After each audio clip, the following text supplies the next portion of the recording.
आजचा दिवस खूप स्पेशल होता कारण आज होता गोलूचा बर्थडे आणि ह्या स्पेशल दिवसाची सुरुवात आम्हाला स्पेशल करायची होती म्हणून आम्ही सगळेजण निघालो होतो स्वामी मठमध्ये स्वामींचं दर्शन घ्यायला।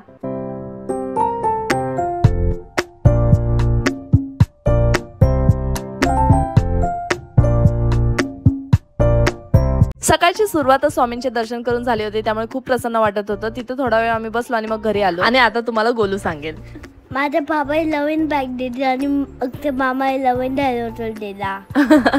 गिफ्ट सगळं झाल्यानंतर आम्ही संध्याकाळी थोडं बाहेर फिरायचा प्लॅन केला होता। आम्हाला ऍक्च्युअली जेवून दुपारी लवकरच निघायचं होतं पण सगळेजण रेडी होऊन बाहेर येईपर्यंत आम्हाला खूप लेट झाला होता। मग आम्ही गेलो मेट्रो स्टेशनला कारण आम्हाला जायचं होतं अंधेरीच्या ओबेरॉय मॉलमध्ये थोडा वेळ फिरल्यानंतर आम्ही गेलो टाइम झोन मध्ये कारण गोलूला गेम्स खेळायचे होते। सो आम्ही एक कार्ड रिचार्ज करून घेतला। तिथे लहान मुलांचे बरेच गेम्स खेळण्यासारखे होते आणि गोलू ते सगळं बघून खूप एक्साइटेड झाला होता त्यामुळे तो एन्जॉय सुद्धा करत होता। हळूहळू गोलू खेळता खेळता आम्ही गेलो खेळायला। बर्थडे बॉय राहिला बाजूला आणि ते आम्हीच सगळेजण खेळायला लागलो होतो कारण गेम पण तसे इंटरेस्टिंग होते।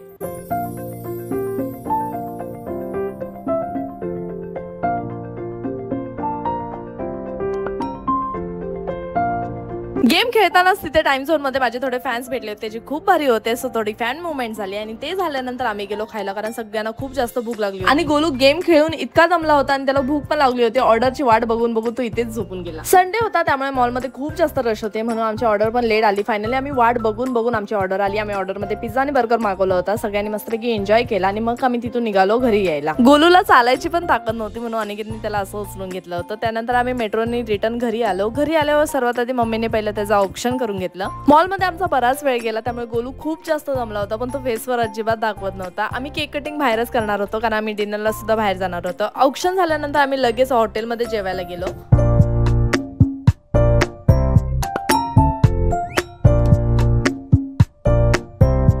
त्यानंतर गोलूचा केक आणला। जेवेपर्यंत खूप लेट झाला होता, ऑलमोस्ट 12 वाजायला आलेले त्यामुळे आम्ही पटापट केक कटिंग करून घेतले, थोडेफार फोटोशूट केला आणि मग थोडा टाइमपास करून घरी रिटर्न आलो। घरी आल्यावर पहिलं फ्रेश झालो आणि गोलू माझ्या मागे लागला होता की माऊ स्टोरी वाचून दे म्हणून त्याला एक स्टोरी वाचून दिली आणि आजचा दिवस खूप छान स्पेंड झाला। And yes that's it for this video. I will see you in the next one.